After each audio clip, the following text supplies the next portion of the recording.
بسم اللہ الرحمن الرحیم۔ السلام علیکم ورحمۃ اللہ۔ معزز سامعین، بزم اردو میں خوش آمدید۔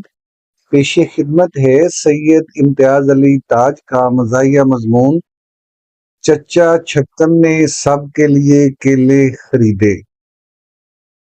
ایک بات میں شروع ہی میں عرض کر دوں، اس واقعے کے بیان کرنے سے حاشا وکلا میری عرض یہ نہیں کہ اس سے چچا چھکن کی فطرت کے جس پہلو پر روشنی پڑتی ہے اس کے متعلق آپ کوئی مستقل رائے قائم کر لیں۔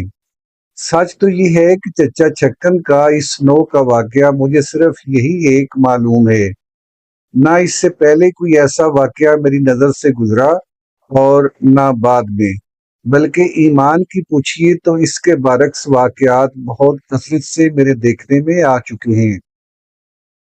بارہا میں دیکھ چکا ہوں کہ شام کے وقت چچا چھکن بازار سے کچوریاں یا گنڈیریاں یا چلغوزے اور مونگ پھلیاں ایک بڑے سے رومال میں باندھ کر گھر بھر کے لیے لے آئے ہیں، اور پھر کیا بڑا اور کیا چھوٹا ہر ایک میں برابر برابر تقسیم کر کے کھاتے کھلاتے رہے ہیں۔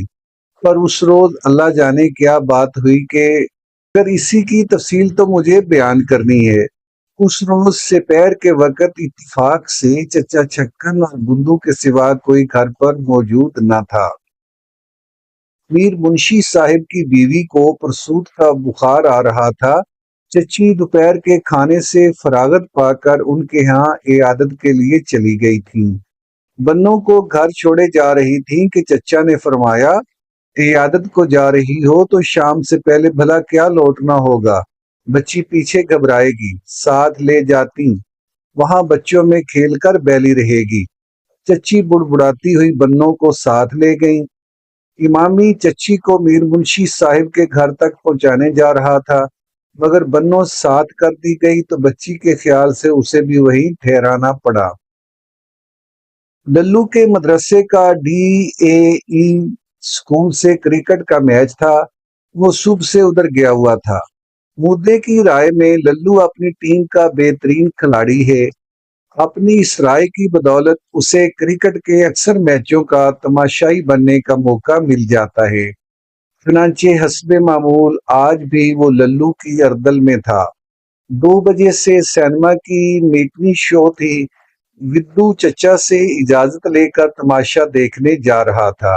چھوٹن کو جو پتا لگا کہ ودو تماشے میں جا رہا ہے تو عین وقت پر وہ مچل گیا اور ساتھ جانے کی ضد کرنے لگا۔ چچا نے اس کی تربیت کے پہلوؤں پر چچی کا حوالہ دے کر ایک مختصر مگر پرمغز تبصرہ کرتے ہوئے اسے بھی اجازت دے دی۔ اصل واقعہ یہ ہے کہ چچی کہیں ملاقات کو گئی ہوں تو باقی لوگوں کو باہر جانے کے لیے چچا سے اجازت لے لینا دشوار نہیں ہوتا۔ ایسے نادر موقعوں میں چچا مکمل تنہائی کو زیادہ پسند کرتے ہیں۔ دوسری مصروفیات نے جن امور کی طرف چچی کو عرصے سے توجہ کرنے کی اجازت نہیں دی ہوتی، ایسے وقت چچا ڈھونڈ ڈھونڈ کر ان کی طرف توجہ کرتے ہیں۔ اس سے چچی کو یہ احساس دلانا مقصود ہوتا ہے کہ گھر کی مشین میں ان کی ہستی ایک بیکار پرزے سے زیادہ اہمیت نہیں رکھتی، اور یہ چچا ہی کی ذات والا صفات کا ظہور ہے کہ چشم بینا کو گھر میں سلیقے اور سگڑاپے کے کوئی اثار نظر آتے ہیں۔ آج آپ کے شغل آفری دماغ نے چچی کو غیر حاضری میں گھر کے تمام ایسے برتن جو پیتل کے تھے سین میں جمع کر لیے تھے۔ بندو کو بازار بھیج کر 2 پیسے کی املی منگائی تھی، سین میں مونڈا ڈال کر بیٹھ گئے تھے، پاؤں مونڈے کے اوپر رکھے ہوئے تھے، حقے کی نئے منہ سے لگی تھی۔ ذاتی نگرانی میں پیتل کے برتنوں کی صفائی کا اہتمام ہو رہا تھا۔ ارے احمق، اب دوسرا برتن کیا ہوگا؟ جو برتن صاف کرنے ہیں انہی میں سے کسی ایک میں املی بھگو ڈال، اور کیا، یوں بس یہی پیتل کا لوٹا کام دے جائے گا، صاف تو اسے کرنا ہی ہے، ایک دوسرا برتن لا کر اسے خراب کرنے سے حاصل۔ ایسی باتیں تم لوگوں کو خود کیوں نہیں سوجھ جایا کرتی؟ بندو نے تعمیل ارشاد میں کچھ کہے بغیر املی لوٹے میں ڈال بھگو دی۔ چچا نے فخر سے اطمینان کا اظہار کیا۔ کیسی بتائی ترکیب؟ ضرورت بھی پوری ہو گئی اور اپنا یعنی کام بھی ایک حد تک ہو گیا۔ لے اب باورچی خانے جا کر برتن مانجنے کو تھوڑی سی راکھ لے آ۔ کس برتن میں لائے گا بھلا؟ بندو نے بڑی ذہانت سے تمام برتنوں پر نظر ڈالی اور ان میں سے ایک سینی اٹھا کر چچا کی طرف دیکھنے لگا۔ چچا بھی اس غرض کے لیے شاید سینی پر ہی تجویز کرنا چاہتے تھے۔ ہدایت دینے کا افتخار نہ مل سکا تو پوچھنے لگے، کیوں بھلا؟ بندو بولا، چولہے سے اٹھا کر اس میں آسانی سے راکھ رکھ لوں گا، احمد کہیں گا۔ علاوہ ازیں راکھ کھلے برتن میں ہوگی تو اٹھا اٹھا کر برتن مانجنے میں آسانی ہوگی۔ بندو ابھی باورچی خانے سے راکھ لانے نہ پایا تھا کہ دروازے پر ایک پھل والے نے صدا لگائی۔ کیلے بیچنے لایا تھا۔ اس کی صدا سن کر کچھ دیر چچا خاموش بیٹھے حقہ پیتے رہے۔ کش البتہ جلدی جلدی لگا رہے تھے۔ معلوم ہوتا تھا دماغ میں کسی قسم کی کشمکش جاری ہے۔ جب آواز سے معلوم ہوا کہ پھل والا واپس جا رہا ہے تو جیسے بے بس ہو گئے۔ بندو کو آواز دی، ذرا جا کر دیکھیو تو کیلے کس حساب دیتا ہے۔ بندو نے واپس آ کر بتایا، 6 آنے درجن۔ 6 آنے درجن تو کیا مطلب ہوا کہ 24 پیسے کے 12، 12 دونا 24، یعنی 2 پیسے کا ایک ہوں مہنگے ہیں۔ جا کر کہہ 3 پیسے کے 2 دیتا ہے تو دے جائے۔ 2 منٹ بعد بندو نے آ کر کہا کہ مان گیا۔ کتنے کیلے لینے ہیں؟ پھل والا اس آسانی سے رضامند ہو گیا تو چچا کی نیت میں فطور آ گیا۔ یعنی 3 پیسے کے 2، کیا خیال ہے مہنگے نہیں اس بھاؤ پر؟ بندو بولا، اب تو اس سے بھاؤ کا فیصلہ ہو گیا تو کسی عدالت کا فیصلہ ہے کہ اتنے ہی بھاؤ پر کیلے لیے جائیں؟ ہم تو 3 آنے درجن لیں گے، دیتا ہے دے، نہیں دیتا نہ دے، وہ اپنے گھر خوش، ہم اپنے گھر خوش۔ بندو پسو پیش کے عالم میں کھڑا ہوا تھا۔ ابے تو جا کر کہہ تو صحیح، مان جائے گا۔ بندو جانے سے کترا رہا تھا۔ آپ خود کہہ دیجئے۔ چچا نے جواب میں آنکھیں پھاڑ کر بندو کو گھورا۔ وہ غریب ڈر گیا مگر اب بھی وہیں کھڑا رہا۔ چچا کو اس کا پسو پیش شاید کسی قدر جائز معلوم ہوا۔ اسے دلیل کا راستہ سمجھانے لگے۔ تو جا کر یوں کہہ، میاں نے تو 3 آنے درجن کہے تھے، میں نے آ کر غلط بھاؤ کہہ دیا۔ 3 آنے درجن دینے ہوں تو دے جائے۔ بندو دل کڑا کر کے باہر چلا گیا۔ چچا جانتے تھے بھاؤ ٹھہرا کر اس سے پھر جانے پر کیلے والا غل مچائے گا۔ باہر نکلنا کرینے مصلحت معلوم نہ ہوتا تھا۔ دبے پاؤں اندر گئے اور کمرے کی جو کھڑکی ڈیوڑی میں کھلتی تھی اس کا پٹ ذرا سا کھول کر باہر جھانکنے لگے۔ پھل والا گرم ہو رہا تھا۔ آپ ہی تو ایک بھاؤ ٹھہرایا اور اب آپ ہی زبان سے پھر گئے، بہانہ نوکر کی بھول کا، جیسے ہم کچھ سمجھ نہیں سکتے، یا بے ایمانی تیرا ہی آسرا۔ بندو غریب چپکا کھڑا تھا۔ پھل والا بکتا جھکتا خانچہ اٹھا چلنے لگا۔ بندو بھی اندر جانے کو مڑ گیا۔ دروازے تک پہنچنے نہ پایا تھا کہ پھل والا رک گیا۔ خانچہ اتار کر بولا، کتنے لینے ہیں؟ بندو اندر آیا تو چچا مونڈے پر بیٹھے جیسے کسی خیال کی محویت میں حقہ پی رہے تھے۔ چونک کر بولے، مان گیا؟ ہم نہ کہتے تھے مان جائے گا، ہم تو ان لوگوں کی رگ رگ سے واقف ہیں، تو کہہ کیلے لینے مناسب ہوں گے؟ چچا نے انگلیوں کے پوروں پر گن گن کر حساب لگایا۔ ہم، آپ، چھٹن کی اماں، للو، ودو، بنو اور چھٹن، گویا 6 دونی کیا ہوا؟ خدا تیرا بھلا کرے، 12، یعنی 1 درجن فی آدمی 2 کیلے بہت ہوں گے۔ پھل سے پیٹ تو بھرا نہیں جاتا، منہ کا ذائقہ بدلا جاتا ہے، پر دیکھیو 2-3 گچھے اندر لے کر آنا، ہم آپ ان میں سے اچھے اچھے کیلے چھانٹ لیں گے۔ پھل والے نے صدائے احتجاج بلند کرتے ہوئے کیلوں کے گچھے اندر بھیج دیے۔ چچا نے کیلوں کو دبا دبا کر دیکھا، ان کی چتیوں کا مطالعہ کیا اور درجن بھر کیلے علیحدہ کر لیے۔ کیلے والا باقی کیلے لے کر بڑبڑاتا ہوا رخصت ہو گیا۔ چچا نے بندو کی طرف توجہ کی، لے انہیں کھانے کی ڈولی میں حفاظت سے رکھ دے، رات کے کھانے پر لا کر رکھنا اور جلدی سے آ کر برتن مانجنے کے لیے راکھ لا۔ بڑا وقت اس قصے میں ضائع ہو گیا۔